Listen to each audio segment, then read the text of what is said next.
Chers amis, nous voulons partager avec vous cet autre témoignage de l'enfer, reçu du Seigneur Jésus-Christ par 7 jeunes Colombiens. C'est un témoignage très édifiant, qui ne vous laissera pas indifférent. Il est en 4 parties. Les 3 premières constituent le témoignage proprement dit, et la 4e partie est un appel à la repentance. Veuillez lire toutes les parties. Faites aussi l'effort de le partager autour de vous, afin d'avertir le maximum de personnes. Que Dieu vous bénisse. Premier témoignage Luc 16h19-26 Il y avait un homme riche, qui était vêtu de pourpre et de fin lin, et qui chaque jour menait joyeuse et brillante vie. Un pauvre, nommé Lazare, était couché à sa porte, couvert d'ulcères, et désireux de se rassasier des miettes qui tombaient de la table du riche, et même les chiens venaient encore lécher ses ulcères. Le pauvre mourut et il fut porté par les anges dans le sein d'Abraham. Le riche mourut aussi et il fut enseveli. Dans le séjour des morts, il leva les yeux, et, tandis qu'il était en proie au tourment, il vit de loin Abraham, et Lazare dans son sein. Il s'écria, « Père Abraham, aie pitié de moi, et envoie Lazare,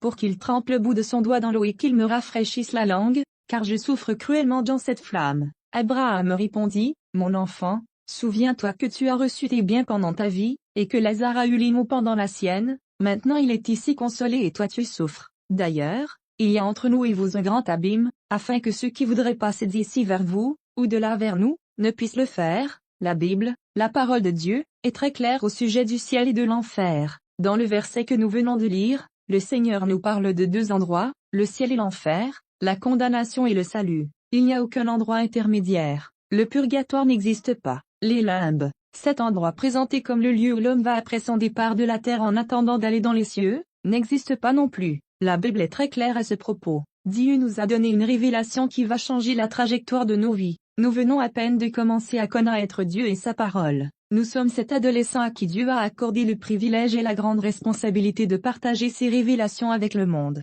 Tout a commencé aux alentours de 10 heures du matin. Nous étions en train de prier et de nous préparer pour aller à un pique-nique qui devait avoir lieu plus tard dans la journée. Soudainement, autour de 10 heures du matin, une puissante lumière blanche s'est mise à briller à l'une des fenêtres. Lorsque la lumière est apparue, chacun de nous s'est mis à prier en langue et fut baptisé du Saint-Esprit. À ce moment, nous étions tous dans l'étonnement et fascinés par ce que nous voyions. Cette lumière glorieuse illuminait la pièce complètement. Cette lumière était beaucoup plus forte que la lumière du soleil. Au milieu de cette splendeur, nous pouvions voir une foule d'anges vêtus de blanc. Ces anges étaient d'une apparence superbe, si grands et si beaux à la fois. Au milieu de tous ces anges, nous avons vu quelque chose d'incroyable, le visage d'un homme. Cette image était celle d'un être spécial, un homme vêtu d'une longue robe sous un manteau très blanc. Ses cheveux étaient comme des fils d'or. Nous ne pouvions pas voir son visage car il brillait trop. Cependant, nous avons vu qu'il portait une ceinture dorée autour de sa poitrine. Il y était écrit, en lettres dorées, « Roi des rois, Seigneur des seigneurs ».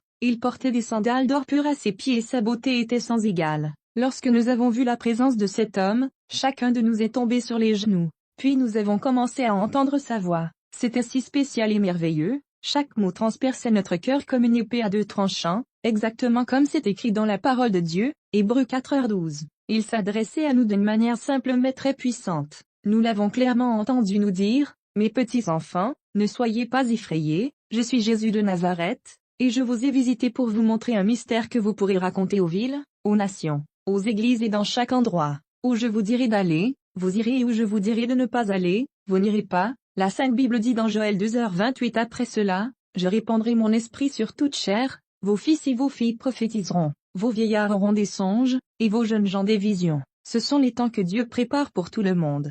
Puis, quelque chose d'étrange est survenu. Une roche est apparue dans le milieu de la pièce et le Seigneur qui était avec nous a fait asseoir sur la roche. La roche était à environ 20 cm du sol et un énorme trou est apparu au milieu du plancher. C'était une cave énorme, noire et terrifiante. Puis bientôt, nous sommes tombés de la roche et sommes descendus à travers cette cave dans le plancher. Tout était très noir et nous étions conduits au centre de la terre. Pendant que nous nous trouvions dans cette lugubre noirceur, nous étions effrayés. Nous étions si effrayés que nous avons dit au Seigneur, « Seigneur, nous ne voulons pas aller à cet endroit. Ne nous amène pas là, Seigneur. Sors-nous d'ici, Seigneur. » Avec un très beau sourire et une voix remplie de compassion, le Seigneur nous a répondu, « Cette expérience est nécessaire. Vous pourrez voir et en parler aux autres. » Nous étions dans un tunnel qui avait la forme d'une corne.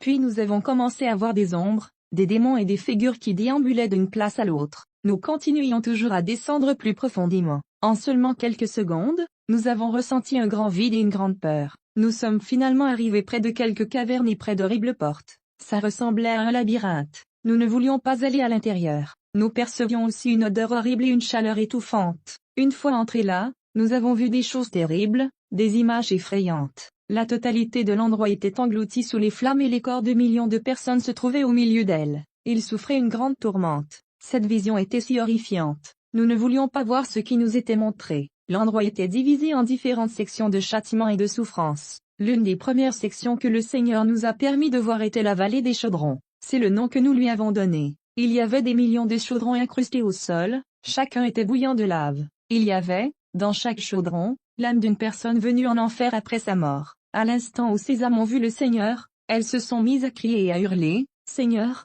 aie pitié de nous. Seigneur, donne-moi une chance de sortir de cet endroit. Seigneur, sors-moi d'ici et je vais dire au monde que cette place existe réellement. » Mais le Seigneur ne les regardait pas. Ils étaient des millions d'hommes, de femmes et de jeunes gens dans cet endroit. Nous avons également vu des homosexuels et des ivrognes souffrir dans la tourmente. Nous voyons tous ces gens crier à cause de leur grande souffrance. Nous étions sous le choc de voir à quel point leur corps était détruit. Les vers entraient et sortaient de leur bouche, de leurs oreilles et de leurs yeux désorbités. Les vers pénétraient aussi au travers de leur corps. Cela concorde avec ce verset dans la parole de Dieu, Ésaïe 66, 24. Et quand on sortira, on verra les cadavres des hommes qui se sont rebellés contre moi, car leur ver ne mourra point et leur feu ne s'éteindra point, et ils seront pour toute chair un objet d'horreur. Aussi, dans Marc 9h44, où leur ver ne meurt point, et où le feu ne s'éteint point, nous étions tout simplement horrifiés de regarder ce que nous avions devant les yeux. Il y avait des flammes de 3 à 5 mètres de haut, et dans chaque flamme se trouvait l'âme de quelqu'un décédé,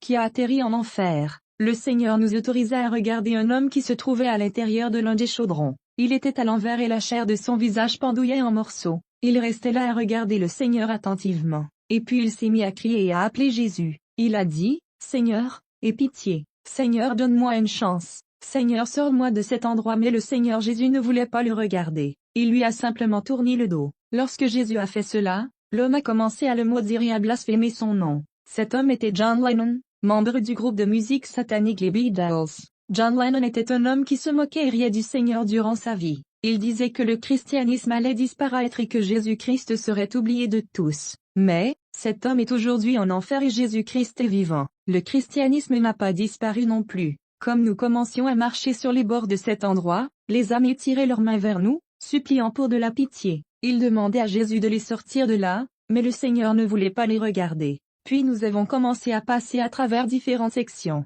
Nous sommes venus dans la section la plus terrible de l'enfer, là où se déroulent les pires tourments, le centre de l'enfer, la forme la plus concentrée des tourments que l'être humain ne peut même pas exprimer. Les seules personnes qui se trouvaient dans cet endroit étaient ceux qui avaient déjà connu Jésus et la parole de Dieu. Ils étaient jadis pasteurs, évangélistes, missionnaires et toute cette catégorie de personnes qui avaient un jour accepté Jésus et connu la vérité, mais qui vivaient une double vie. Il y avait aussi des rétrogrades, leur souffrance était 1000 fois pire que celle des autres. Ils criaient et suppliaient le Seigneur pour de la pitié, mais la parole de Dieu dit, dans Hébreux 10h26-27, « Car si nous péchons volontairement après avoir reçu la connaissance de la vérité, il ne reste plus de sacrifice pour les péchés, mais une attente terrible du jugement et l'ardeur d'un feu qui dévorera les rebelles. » Ces gens étaient là car bien qu'ils prêchaient, jeûnaient, chantaient et élevaient leurs mains dans l'église, il en était tout autrement dans la rue et à la maison. Ils étaient adultères, fornicateurs, menteurs et voleurs. Nous ne pouvons pas mentir à Dieu. La Bible dit que l'on demandera beaucoup à celui à qui on a beaucoup donné et on exigera davantage de celui à qui l'on a beaucoup confié. Luc 12:48. Dieu nous a aussi autorisé à voir deux femmes qui avaient un jour été des sœurs chrétiennes sur la terre mais qui ne vivaient pas une vie juste devant le Seigneur. L'une disait à l'autre, « Sois maudite misérable, c'est de ta faute si je suis dans cet endroit.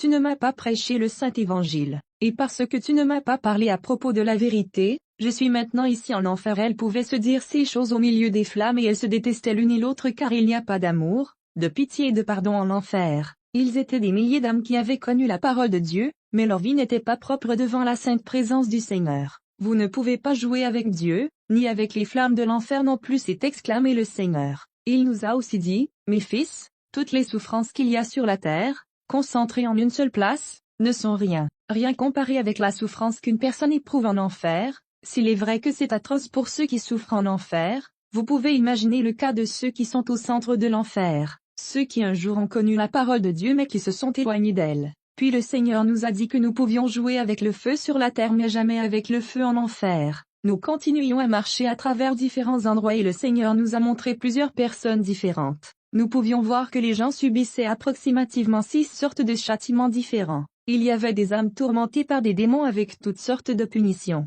L'une de ces terribles punitions était leur propre conscience qui disait, « Tu te rappelles lorsqu'il te prêchait, tu te souviens lorsque tu entendais la parole de Dieu et qu'il t'informait au sujet de l'enfer. » Tu riais à propos de ça, leur propre conscience les tourmentait, tout comme les vers qui traversaient leur corps et comme le feu qui les brûlait des milliers de fois plus que ce que nous connaissons sur la terre. C'est la récompense que le diable a pour tous ceux qui le cherchent et le suivent. La parole de Dieu dit dans Apocalypse 21, 8 mais pour les lâches, les incrédules, les abominables, les meurtriers, les impudiques, les enchanteurs, les idolâtres et tous les menteurs, leur part sera dans les temps ardents de feu et de soufre, ce qui est la seconde mort. Ensuite Jésus nous a montré un homme qui avait tué 6 personnes. Ces 6 personnes l'entouraient et lui criaient, « C'est de ta faute si nous sommes ici, ta faute. » Le meurtrier tentait de boucher ses oreilles car il ne voulait pas les écouter, mais il ne parvenait pas à ne pas les entendre car en enfer, tous nos sens sont beaucoup plus sensibles. Les âmes, dans ce lieu, étaient tourmentées par une soif intolérable, et il n'était absolument pas possible de satisfaire cette soif, comme l'histoire de Lazare et de l'homme riche dans la Bible, Luc 16h19. L'homme riche qui s'est retrouvé en enfer désirait seulement une petite goutte d'eau. La parole du Seigneur dit dans Ésaïe 34, 9 les torrents d'Édom seront changés en poix, et sa poussière en soufre, et sa terre sera comme de la poix qui brûle. Dans ce lieu, chaque âme était au milieu du feu. Les gens voyaient des mirages de rivières d'eau cristalline au milieu du feu, mais lorsqu'il essayait de les atteindre, les rivières se transformaient en feu. Ils voyaient aussi des arbres remplis de fruits desquels s'échappait de l'eau, mais lorsqu'ils tentaient de les prendre, ils se brûlaient les mains et les démons les ridiculisaient. Puis Dieu nous a conduits vers un endroit bien pire que celui que nous venions de visiter. Nous avons vu le lac de feu et de soufre. Sur un côté de ce lac, il y en avait un plus petit. Dans le plus petit, se trouvaient des millions et millions d'âmes qui pleuraient et imploraient la pitié de Dieu. Ils lui disaient, « Seigneur, s'il te plaît, fais-nous sortir d'ici, ne serait-ce que pour un petit moment. S'il te plaît, donne-moi la chance de sortir. » Mais le Seigneur ne pouvait rien faire pour eux car leur jugement avait déjà eu lieu. Parmi ces millions et millions de personnes, le Seigneur nous a permis de nous concentrer sur un homme qui avait la moitié de son corps submergé dans le lac de feu. Le Seigneur nous a laissé entendre et connaître ses pensées. Le nom de cet homme était Mark. Nous étions abasourdis par les paroles que cet homme se disait en lui-même. Nous avons appris une leçon éternelle en entendant ses pensées. Je donnerais n'importe quoi pour être à votre place maintenant. Je donnerais n'importe quoi pour revenir sur la terre seulement une minute. Je m'en ficherais d'être le plus misérable, le plus malade, le plus détesté ou l'homme le plus pauvre de la terre. Je donnerais n'importe quoi pour revenir, seulement pour une minute sur la terre. Jésus tenait ma main. Jésus a répliqué aux pensées de Mark en lui demandant, « Mark, pourquoi voudrais-tu revenir sur la terre ne serait-ce que pour une minute ?» D'une voix sanglotante et tourmentée, il a répondu à Jésus, « Seigneur, je donnerais n'importe quoi pour revenir sur la terre une seule seconde, simplement pour me repentir et à être sauvé. » Lorsque le Seigneur a entendu ce que Mark venait de dire, j'ai vu du sang qui provenait des blessures de Jésus et ses yeux étaient remplis de larmes. Puis il a dit, « C'est trop tard pour toi Mark, les vers sont maintenant ton lit et ils sont ta couverture. » Ésaïe 14h11, lorsque le Seigneur lui a dit ces mots, il a coulé dans le lac pour toujours. Malheureusement, ces âmes n'ont plus aucun espoir. Seulement nous sur la terre avons encore aujourd'hui la chance de nous repentir et d'aller au ciel avec notre Seigneur Jésus-Christ. Je laisse maintenant ma sœur poursuivre ce témoignage. Merci. Deuxième témoignage. Que Dieu vous bénisse chers frères bien-aimés. Dans la parole de Dieu, lisons Psaume 18h10. Il abaissa les cieux et descendit, il y avait une épaisse nuée sous ses pieds. Lorsque le Seigneur a étendu sa main vers la mienne, j'ai agrippé sa main et nous avons commencé à descendre dans le tunnel. Le tunnel s'obscurcissait de plus en plus à un point tel que je ne pouvais plus voir mon autre main. Soudainement, nous avons traversé quelque chose de noir et scintillant qui faisait du bruit. La noirceur était si dense que nos mains ne pouvaient pas trouver les murs du tunnel. Notre descente fut si rapide, j'avais l'impression que mon âme se séparait de mon corps. Peu de temps après, j'ai senti une odeur de pourriture, comme de la chair putréfiée. Cette mauvaise odeur empirait à chaque seconde. Ensuite, j'entendis la voix de millions et de millions d'âmes. Ils criaient, pleuraient et gémissaient sans relâche. J'étais si effrayé que je me suis tourné vers le Seigneur et lui ai dit, « Seigneur, où m'as-tu emmené ? Seigneur, aie pitié de moi. » Le Seigneur m'a simplement répondu, « Il est nécessaire que tu vois ces choses, tu pourras donc les raconter à tous. » Puis nous avons continué à avancer à travers ce tunnel en forme de corne, jusqu'à ce que nous arrivions à un endroit complètement noir, comme si j'avais tiré un rideau extrêmement épais devant mes yeux. Et là j'ai vu des millions et des millions de flammes. Pire encore, j'entendais des cris d'agonie mais je ne voyais personne. J'étais vraiment effrayée. J'ai dit au Seigneur: oh, je t'en prie Seigneur, aie pitié de moi. Oh je t'en prie, aie pitié de moi. Ne me laisse pas dans cet endroit. Pardonne-moi. À ce moment-là, je ne savais pas que je n'étais qu'une spectatrice de l'enfer, je croyais que c'était le jour des règlements de compte. Me tenant devant le Seigneur Jésus, je tremblais violemment car je croyais vraiment que cela était la fin de ma vie.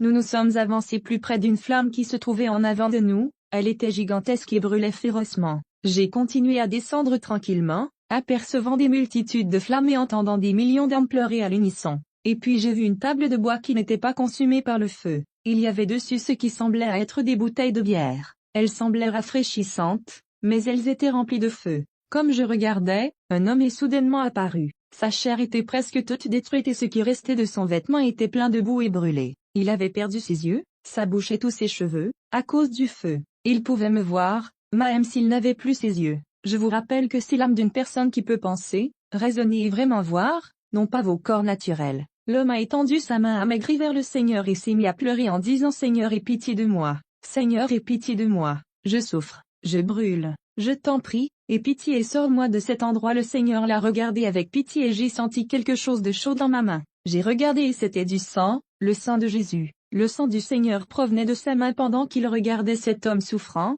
englouti par les flammes. Puis l'homme a tourné son regard en direction de la table et marché jusqu'aux bouteilles. Il s'est emparé d'une bouteille mais pendant qu'il s'apprêtait à y boire, du feu et de la fumée s'échappaient d'elle. Il a reculé sa tête et s'est mis à hurler comme je n'avais jamais entendu auparavant. Il cria avec une telle douleur et une telle souffrance, puis il s'est mis à boire ce qu'il y avait dans la bouteille. Mais la bouteille était remplie d'acide et sa gorge fut complètement détruite par cet acide. Vous pouviez voir l'acide passer à travers son estomac et le ravager. Le chiffre 666 était gravé sur le front de cet homme. Il y avait une sorte de plaque de métal sur sa poitrine qui demeurait intacte malgré l'hiver ou la chaleur du feu. Il y avait certaines lettres écrites sur la plaque, mais nous ne comprenions pas leur signification. Le Seigneur, dans sa grande miséricorde, nous en a donné l'interprétation. Je suis ici car je suis un ivrogne. Il implorait le Seigneur pour de la pitié, mais la parole de Dieu est très claire lorsqu'elle nous dit, dans 1 Corinthiens 6h10, ni les voleurs, ni les cupides, ni les ivrognes,